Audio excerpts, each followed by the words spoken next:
Assalamualaikum warahmatullahi wabarakatuh. Innal hamdalillah nahmaduhu wa nasta'inuhu wa nastaghfiruh wa na'udzu billahi min syururi anfusina wa min sayyiati a'malina. May yahdihillahu fala mudilla lahu wa may yudlil fala hadiya lahu. Asyhadu an la ilaha illallah wahdahu la syarika lah wa asyhadu anna Muhammadan abduhu wa rasuluhu la nabiyya ba'dah. Allahumma salli wa sallim ala nabiyyina Muhammadin wa ala alihi wa ashabihi wa man tabi'ahum bi ihsanin ila yaumiddin. Amma ba'du. Alhamdulillah, jamaah yang dimuliakan oleh Allah Subhanahu wa taala, kembali kita senantiasa bersyukur atas limpahan nikmat, limpahan karunia yang Allah Subhanahu wa taala limpahkan kepada kita, sehingga malam ini kita dapat masih duduk di majelis ilmu ini. Satu majelis yang agung, satu majelis yang sangat utama, majelis yang banyak disanjung oleh Allah Subhanahu wa taala dan juga disanjung oleh Nabi Muhammad sallallahu alaihi wasallam di dalam hadis-hadis beliau. Dan bersyukurlah kita termasuk di antara yang berkesempatan untuk duduk di majelis ilmu tersebut.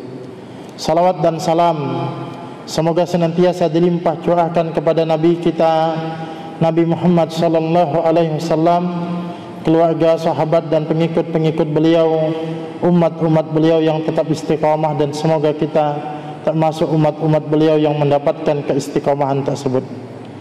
Jamaah yang dimuliakan oleh Allah Subhanahu wa taala,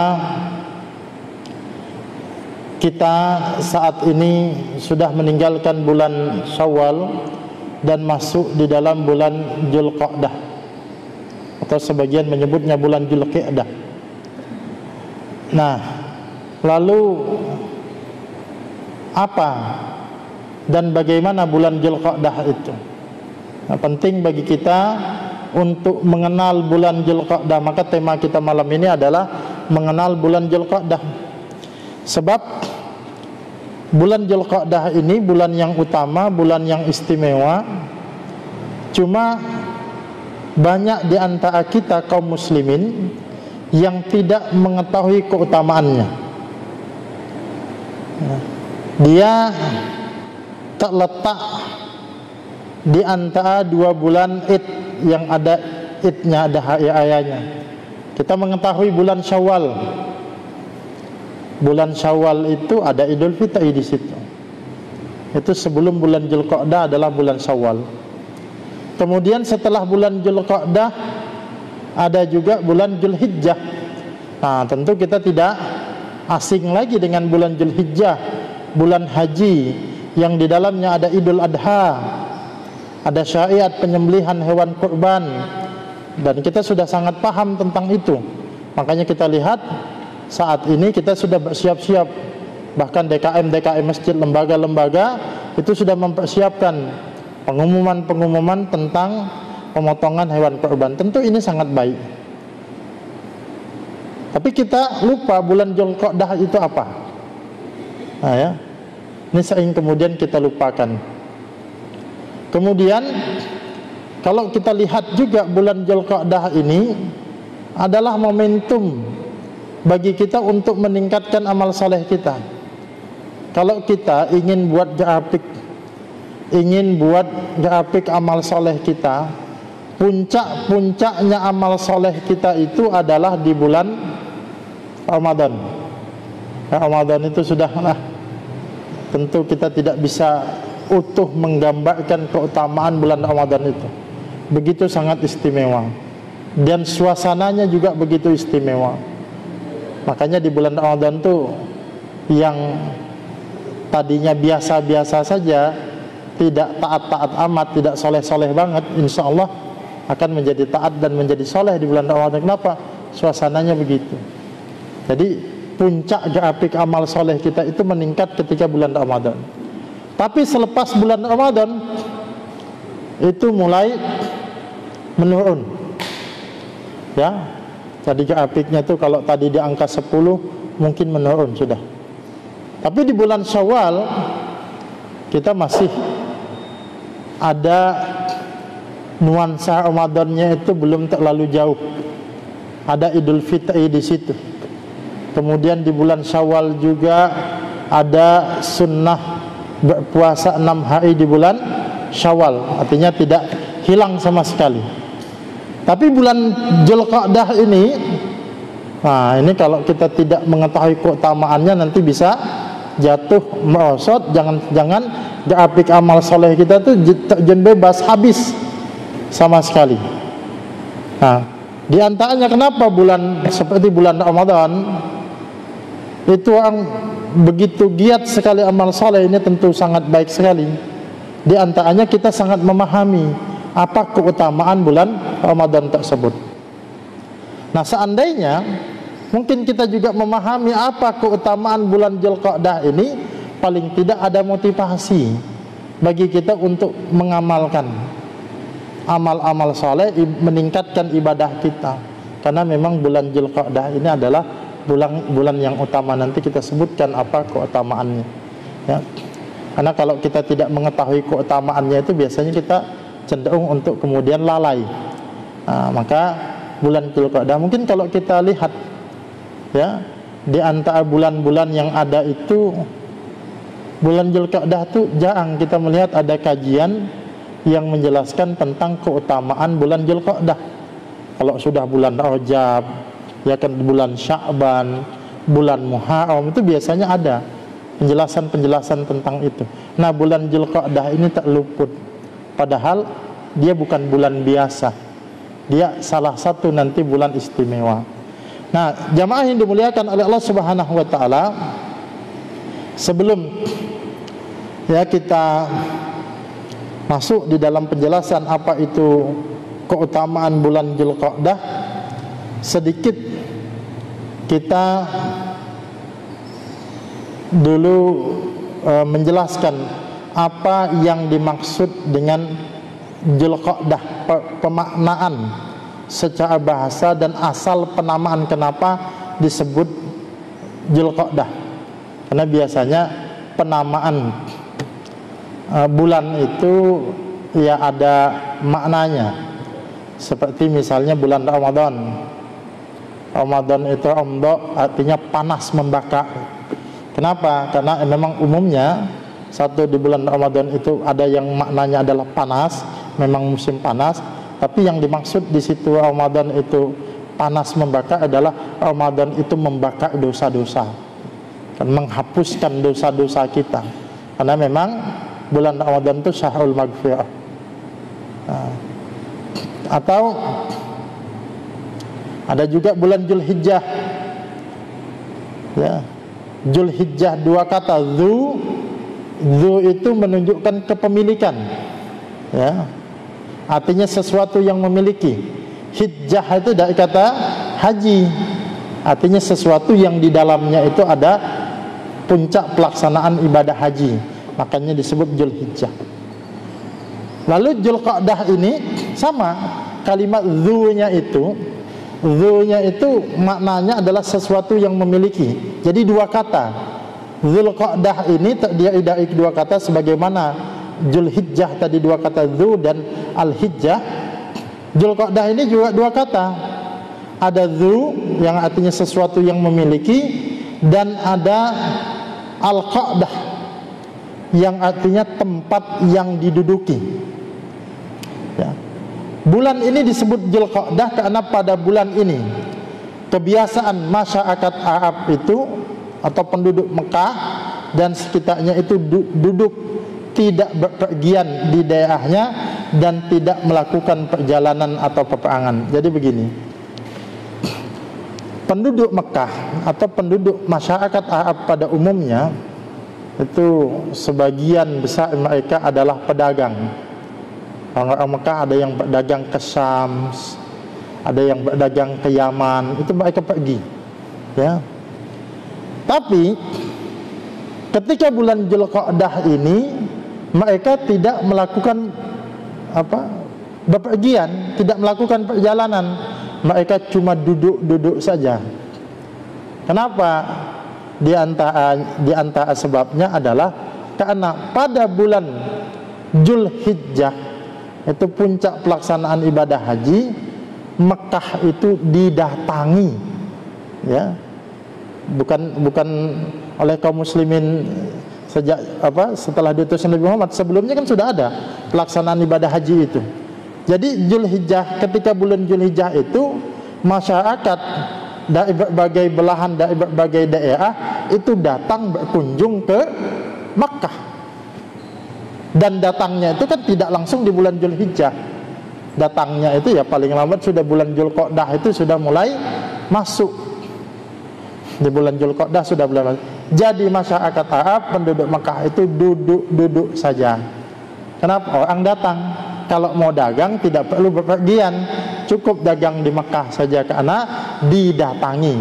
Kalau dulu mereka mendatangi, kalau sekarang mereka didatangi, maka jadilah Dzulqa'dah, bulan yang di dalamnya masyarakat itu duduk-duduk saja, tidak melakukan perjalanan untuk perdagangan. Kenapa? Karena tempat mereka didatangi oleh pengunjung yang ingin atau jamaah yang ingin melaksanakan ibadah haji. Itu sekilas tentang penamaan bulan Dzulqa'dah. Nah, setelah kita menjelaskan penamaan bulan Dzulqa'dah, lalu apa? Ya. Apa keistimewaan bulan Dzulqa'dah? Keistimewaan bulan Dzulqa'dah ialah Allah Subhanahu wa taala menetapkan bulan Dzulqa'dah ini menjadi salah satu dari 4 bulan haram, dari 4 bulan suci, dari 4 bulan mulia, ya, yang telah Allah Subhanahu wa taala tetapkan. Jadi kalau kita sering menyebut ada istilah bulan suci, biasanya kita menyebut bulan suci Ramadan. Bulan suci Ramadan tidak salah secara substansi, tapi secara nama Allah Subhanahu wa taala menyebut bulan Ramadan itu sebagai Syahrul Mubarak. Atakum Syahrul Mubarak, telah datang, kata Nabi, untuk kalian itu bulan yang penuh berkah. Nabi tidak menyebut bulan Ramadan itu bulan suci, walaupun hakikatnya memang Ramadan juga suci mulia. Yang dimaksud bulan suci atau istilahnya itu adalah bulan haram, itu justru ada 4 bulan. Nah, 4 bulan haram ini ditetapkan oleh Allah Subhanahu wa taala di dalam Al-Qur'an, ya, yakni surah At-Taubah ayat 36, ya. Allah Subhanahu wa taala berkalam di dalam surah At-Taubah ayat 36 itu, inna iddatas syuhuri indallahi isna asyara syahran fi kitabillahi yauma khalaqas samawati wal ard minha arba'atun hurum dzalikat dinul qayyim fala tadzlimu fihinna anfusakum. Sesungguhnya bilangan bulan di sisi Allah itu ada 12 bulan. Jadi 1 tahun itu, ya, ada 12 bulan. Dalam bulan Qamariyah dimulai dengan bulan Muharram sampai kemudian nanti di bulan Dzulhijjah, ya, ada 12 bulan. Fi kitabillahi yauma khalaqas samawati wal ard. Ya, ini ketetapan yang telah ditetapkan Allah sewaktu Dia menciptakan langit dan bumi. Dan memang 12 bulan itu bukan manusia yang membagi-bagi ada 12 bulan, bukan. Ya. Tapi memang sudah begitu, 12 perputaran bulan itu ada 12. Nah, di antara 12 bulan itu Allah menegaskan minha arba'atun hurum. Di antaranya ada 4 bulan suci, ada 4 bulan mulia, Dzalikat dinul qayyim, itulah ketetapan agama yang lurus. Fala tadzlimu fihinna anfusakum, maka janganlah kamu menganiaya diri kamu di keempat bulan itu. Maksudnya apa? 4 bulan yang ditetapkan Allah di dalam ayat ini semuanya itu adalah bulan mulia, bulan suci. Maka jangan menganiaya, jangan mendolimi, jangan berbuat dosa di bulan itu, karena bulan ini adalah bulan suci. Nah, itu di At-Taubah ayat 36. Lalu yang menjadi soal, ya, yang menjadi soal 4 bulan itu bulan apa saja? Karena ya, di dalam ayat ini belum dijelaskan, ya, belum dijelaskan bulannya bulan-bulan apa saja. Maka ketika kita belum memahami ayat ini apa maksudnya, ya, 4 bulan ini bulan apa, maka kita butuh yang namanya penafsiran. Bagaimana metode penafsiran Al-Quran itu? Nah, ini yang penting, ya, dipahami, supaya nanti seseorang dalam, bukan cuma dalam konteks ayat ini, ya, dalam konteks ayat yang lain juga penting kita memahami metode penafsiran. Karena kalau semua nanti bicara tentang ayat, cuma dia tidak memahami metodologi penafsiran, nanti dia menafsirkan semaunya. Maka tidak heran kita, ya, jangan heran, ya, jamaah yang dimuliakan oleh Allah Subhanahu wa taala, kelompok-kelompok yang menyimpang, terutama yang sudah difatwa oleh majelis ulama itu menyimpang, aliran-aliran sesat, ya, termasuk kelompok-kelompok liberal, itu semenyimpang-menyimpangnya mereka itu punya dalil dari Al-Quran, ya, sehingga kalau orang awam kadang-kadang tak kecoh, ini betul kok, ada ayatnya, ya, ada ayatnya. Cuma mereka itu mengutip ayat, tapi penafsirannya itu nanti tidak sesuai dengan, ya, apa yang diinginkan nanti.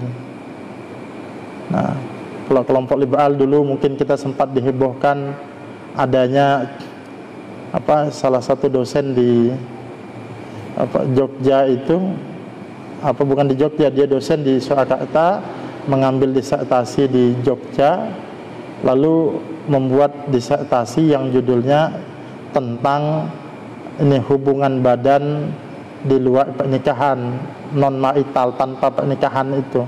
Nah, dia melakukan pembenaran di situ, karena nanti diserupakan dengan hubungan badan dengan budak, yang di dalam fikih memang itu ada keterangan itu. Wah, dia otak-atik ayat itu, ya. Padahal nanti ternyata setelah kita merujuk penafsiran para sahabat, penafsiran para ulama, itu jauh, ya, jauh nanti hal-hal semacam itu. Nah, lalu bagaimana? Ini saya jelaskan secara sederhana saja. Menafsirkan itu bagaimana? Pertama, penafsiran itu mesti ayat dengan ayat. Ini langkah pertama dulu. Jadi ada di dalam Al-Quran itu satu ayat dengan ayat yang lain itu saling menjelaskan. Bahkan kadang-kadang posisinya tidak jauh. Kita ambil contoh misalnya, ya, kita ambil contoh di surah Al-Baqarah yang kita sudah sama-sama tahu, ya, di hujung ayat itu kan, di ayat yang kedua, hudal lil muttaqin, ya, Al-Quran itu petunjuk bagi orang yang bertakwa. Muncul pertanyaan kita, siapa orang yang bertakwa itu?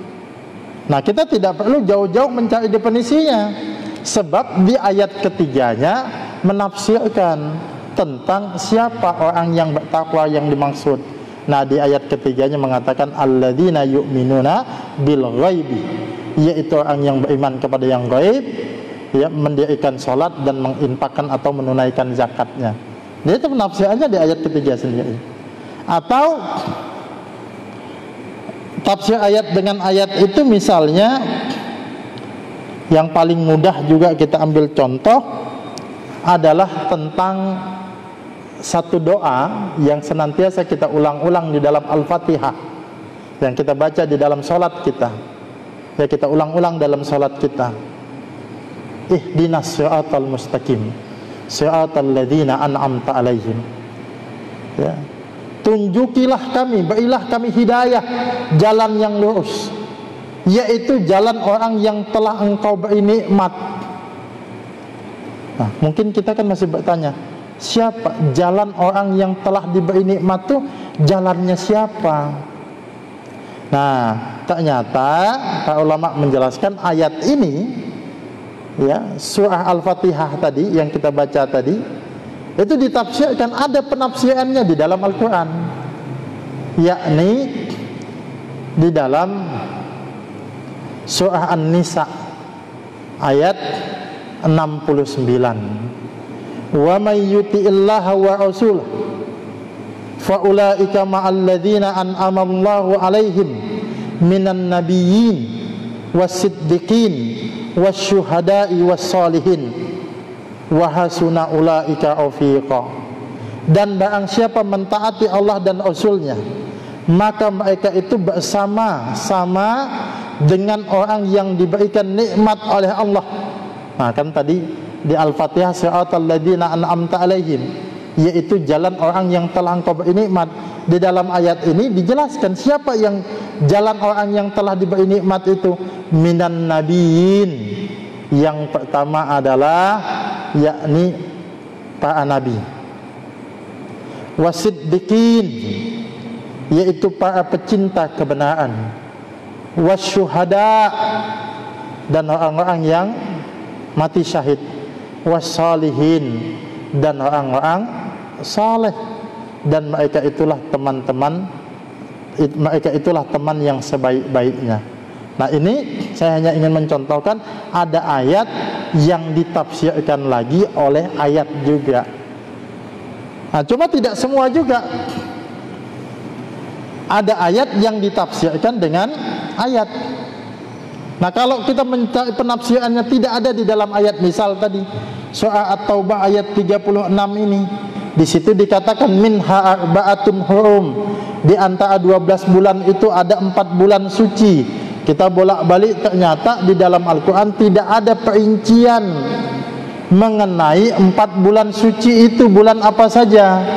Maka di mana kita merujuk tafsirnya? Maka rujuklah di dalam hadis Nabi sallallahu alaihi wasallam. Nah, ternyata minha arba'atun hurum ini ada penafsirannya di dalam hadis. Jadi yang kedua setelah ayat dengan ayat, maka yang kedua menafsirkan ayat dengan hadis. Kenapa? Karena Rasulullah lah yang menerima wahyu itu.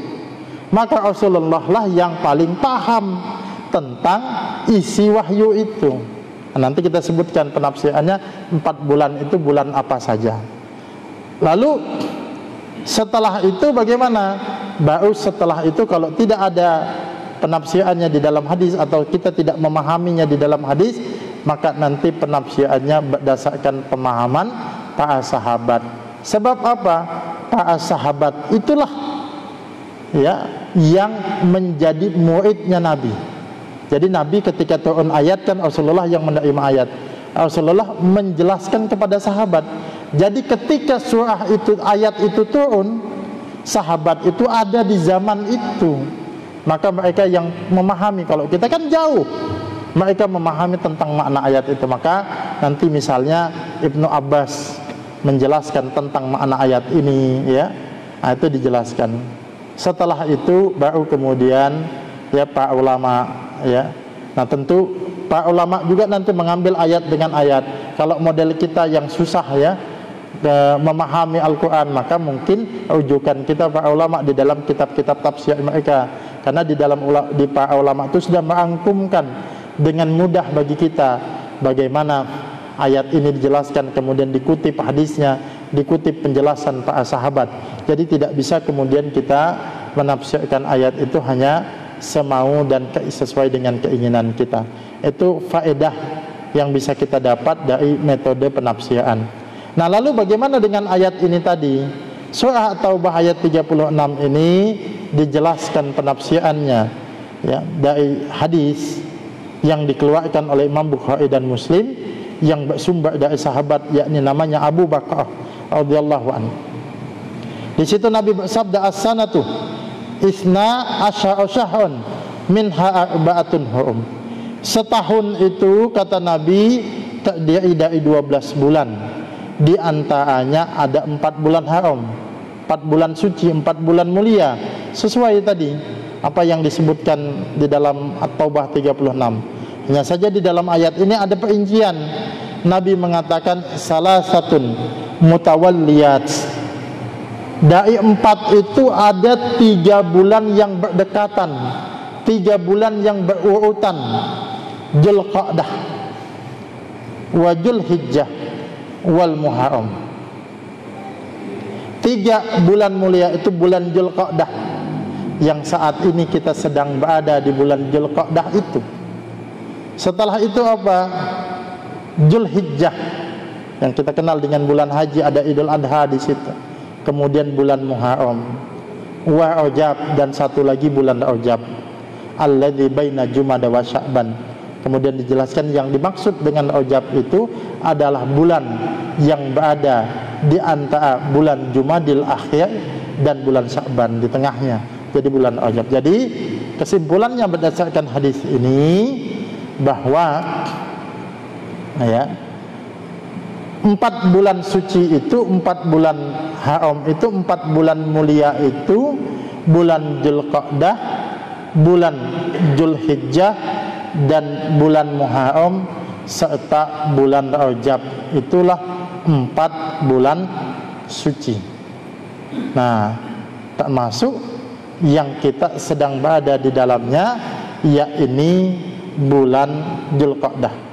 Nah, saya sedikit menggarisbawahi bulan Dzulqa'dah sebab di antara 4 bulan tadi bulan Dzulqa'dah itu sering terlupakan.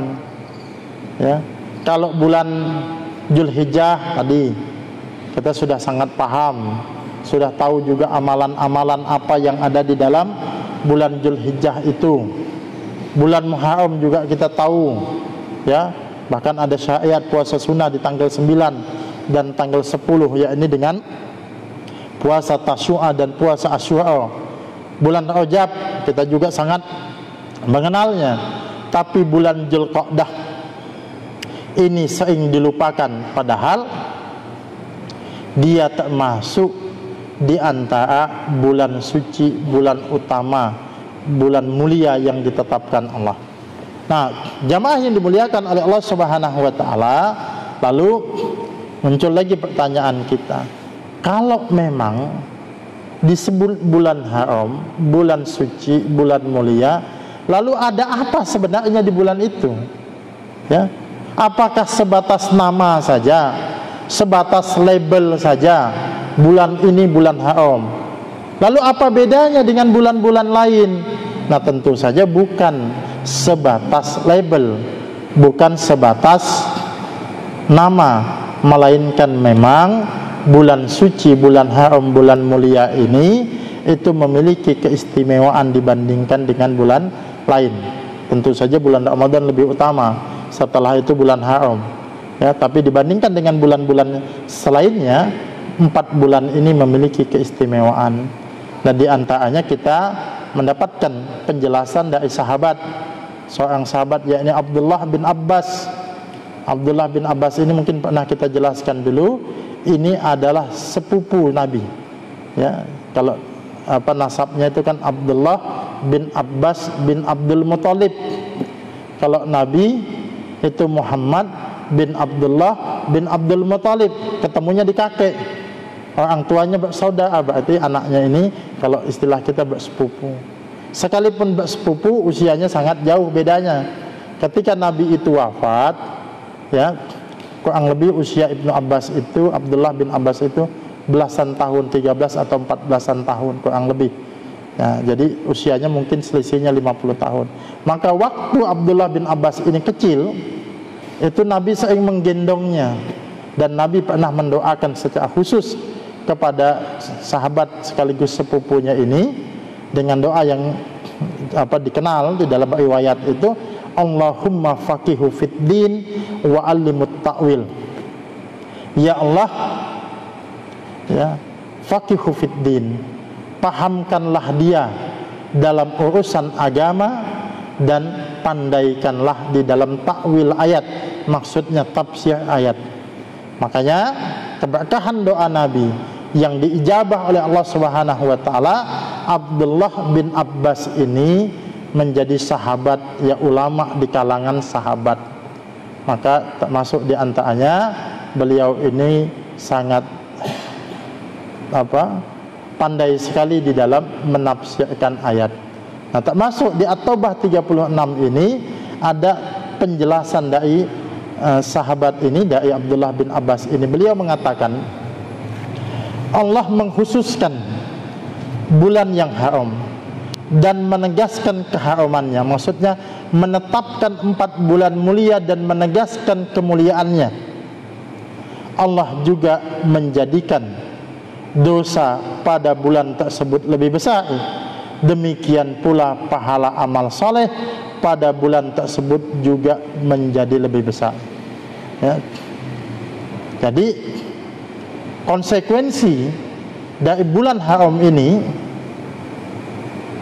adalah, yakni dosa-dosa yang dilakukan pada bulan suci ini, pada bulan haram ini, maka menjadi lebih besar lagi dibandingkan dengan bulan yang lain.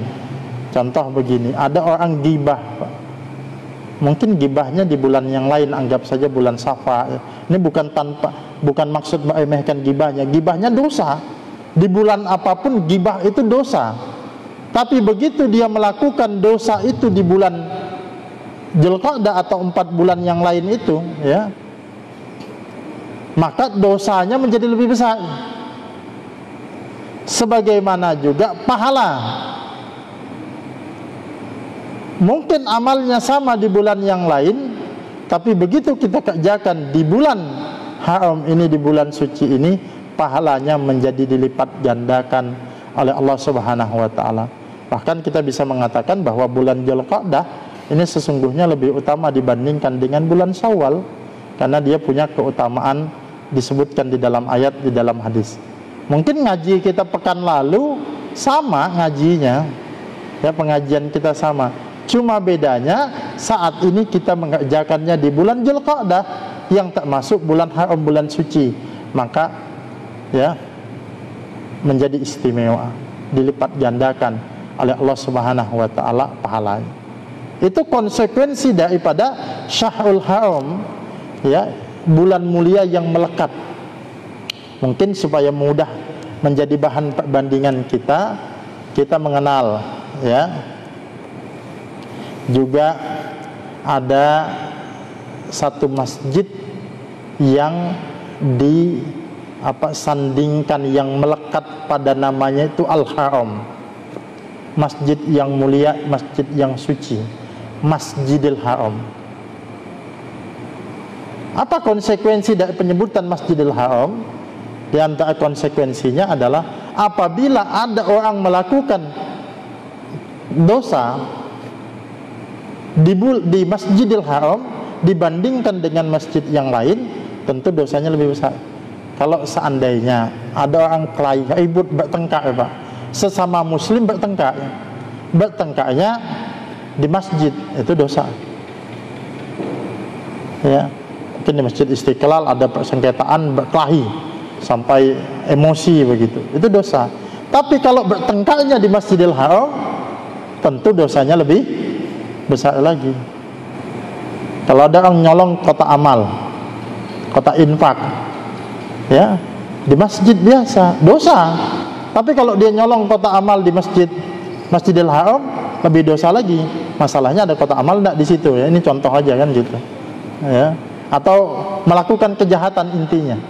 Tapi sebaliknya, melakukan pahala di masjid, sholat sunnah 2 rakaat, masjid biasa, contoh Masjid Istiqlal ini, berpahala. Tapi ketika dikerjakan di Masjidil Haram, lipat ganda pahalanya. Dan itu ditetapkan di dalam hadis, sudah. Kalau masjid-masjid yang lain sama, Pak. Masjid Istiqlal Jalan Jakarta dengan Masjid Istiqlal DKI Jakarta sama, tidak ada keistimewaan bedanya yang membedakan nanti kehusuan kita. Tapi Masjidil Haram ada 3 masjid suci ya, Masjidil Haram, Masjid Nabawi, dan Masjidil Aqsa. Nah, pelekatan Al-Haram ini itu menunjukkan kemuliaannya. Maka begitulah kurang lebih disebutnya bulan haram ini juga menandakan kemuliaannya, menandakan keistimewaannya. Maka bulan Dzulqa'dah salah satu dari bulan haram. Siapa saja yang melakukan dosa pada bulan haram ini, dosanya menjadi lebih besar. Tapi sebaliknya, siapa juga yang mengerjakan amal saleh pada bulan-bulan suci termasuk bulan Dzulqa'dah ini, pahalanya menjadi lebih besar lagi, ya, dilipat gandakan oleh Allah. Maka tadi saya mengatakan, kita kembali ke awal tadi, ketika bulan Ramadan ya meningkat, grafik amal soleh kita sedang berada di puncak. Bulan Syawal agak turun, tapi walaupun tadi nuansa Ramadan masih ada sedikit. Nah, bulan Dzulqa'dah ini jangan sampai habis, jangan sampai merosot. Justru kalau bisa grafik amal solehnya itu bisa kita tingkatkan lagi. Kenapa? Karena kita mengetahui bahwa di sini ada keistimewaannya, termasuk salah satu bulan suci. Maka jamaah yang dimuliakan oleh Allah Subhanahu wa taala, di kesempatan yang berbahagia ini saya ingin mengajak kepada kita semua, ayo kemudian kita tingkatkan kembali grafik amal soleh kita di bulan Dzulqa'dah. Karena apa? Amal-amal di bulan ini itu dilipat gandakan oleh Allah Subhanahu wa taala. Mungkin ketika bulan Ramadan tidak usah diragukan lagi bagaimana tilawah Al-Qur'an kita, bagaimana bacaan Al-Qur'an kita. Ada yang khatam, bahkan ada yang khatam beberapa kali. Nah, mungkin pasca Ramadan di bulan Syawal sempat tidak kita menghatamkan? Kayaknya tidak sempat kita di bulan Syawal, mungkin begitu. Nah, ketika kita belum sempat, ayo kita tingkatkan lagi di bulan Dzulqa'dah ini. Apalagi misalnya, ya, misalnya sholat malam. Kalau di bulan Ramadan mungkin hampir tidak luput kita, ya, sholat malam kita. Bahkan ada yang tarawih, nanti ditambah lagi kemudian dengan tahajud, kemudian ditutup dengan witirnya. Kita lakukan itu. Tapi Syawal mungkin suasananya berubah. Nah, bulan Dzulqa'dah ini ayo kita bangun lagi, kita hidupkan lagi malam-malam kita dengan qiyamul lail, dengan sholat tahajud. Kita upaya untuk bangkit lagi. Apalagi begitu juga amal-amal yang lainnya, termasuk di antaranya adalah sedekah. Kita kemudian tidak meragukan lagi bagaimana semangat kita untuk berbagi sedekah di bulan Ramadan. Bahkan mungkin terutama ketika misalnya zakat, ya, penyaluran zakat itu sungguh semangat, nanti ditambah lagi dengan sedekahnya. Bahkan ada mungkin jamaah yang minta tunggu petugas, saya malam Ramadan, malam Id itu ditunggu, Ustadz ditunggu dulu, kami mau sedekah ini, minta tolong dibagikan, ya kan, untuk keperluan saudara kita Id besok. Sampai yang begitu, artinya saking semangatnya ini, dan itu sangat bagus. Tapi bulan Syawal, ya, mungkin mulai menurun. Menurun itu banyak faktor, karena mungkin kita sudah mulai lalai, atau juga faktor keadaan keuangannya mulai menipis, ya kan. Bulan Ramadan di Idul Fitri kita banyak pengeluaran, beli baju, beli makan dan lain sebagainya. Nah, bulan Dzulqa'dah ini kesempatan bagi kita menjadi bulan untuk berbagi, karena pahala sedekah juga di bulan Dzulqa'dah ini, karena termasuk salah satu bulan suci ini, dilipat gandakan oleh Allah Subhanahu wa taala. Maka kemudian kita giatkan lagi sedekah kita, baik itu untuk mendukung kegiatan-kegiatan di masjid, kegiatan-kegiatan dakwah, termasuk untuk menolong saudara-saudara kita yang susah. Jangan sampai begitu bulan Ramadan mereka itu mendapatkan begitu banyak sumbangan makanan, tapi selepas bulan Ramadan lupa kita. Padahal mereka membutuhkan makan itu bukan cuma di bulan Ramadan, di luar bulan Ramadan pun mereka membutuhkan makan. Maka bersedekah. Dan jangan pernah remehkan sedekah kita sekecil apapun, karena bisa jadi justru sedekah kita itulah yang akan menyelamatkan kita dari panasnya api neraka. Jamaah yang dimuliakan oleh Allah Subhanahu wa taala, kita tidak mengetahui di antara amal-amal kita ini mana yang bisa menyelamatkan kita. Nah, jangan-jangan justru sedekah-sedekah kita yang bahkan kecil nilainya itu yang akan menyelamatkan. Karena di dalam hadis Nabi itu pernah bersabda, kata Nabi, ittaqun nar walau bisikki tamrah. Kata Nabi, jagalah dirimu, lindungi dirimu dari siksa api neraka walaupun hanya bersedekah dengan setengah biji kurma, separuh biji kurma. Jadi kurma dipotong jadi dua, satu kita makan, satu potongnya, satu potong sebagiannya lagi kita sedekahkan. Itu bisa menyelamatkan kita dari siksa api neraka. Ya, jadi jangan pernah malu bersedekah walaupun kecil. Jangan pernah sungkan untuk jangan anggap remeh, karena bisa jadi sedekah kita yang kecil itu yang menyelamatkan kita. Belum tentu, Pak. Sedekah kita yang jutaan itu menyelamatkan kita, tidak tahu. Ya, makanya saya katakan belum tentu. Karena bisa jadi yang jutaan itu mungkin ada iyaknya. Wah, kayaknya aku yang paling gede ini sedekahnya. Bisa jadi 2.000 yang masuk kota amal di Jumat itu, di hari Jumat itu yang diterima. Kenapa? Karena yang 2.000 itu saya jamin ikhlas, Pak. Karena sampai 2.000 tidak ikhlas keterlaluan, ya. Apanya mau dibanggakan 2.000 kan gitu. Nah, ini sebagai ini saja. Kalau besar ikhlas itu jauh lebih baik lagi. Nah, tentu intinya jangan kita remehkan, mari kita tingkatkan amal-amal soleh kita. Mudah-mudahan ya kita amal-amal soleh kita diterima oleh Allah Subhanahu wa taala, dan amal soleh kita menjadi pemberat timbangan kebaikan kita di akhirat kelak. Mudah-mudahan ada manfaatnya. Kita sudah masuk waktu Isya. Sekali lagi kurang lebihnya saya mohon maaf. Wabillahi taufiq wal hidayah. Wassalamualaikum warahmatullahi wabarakatuh.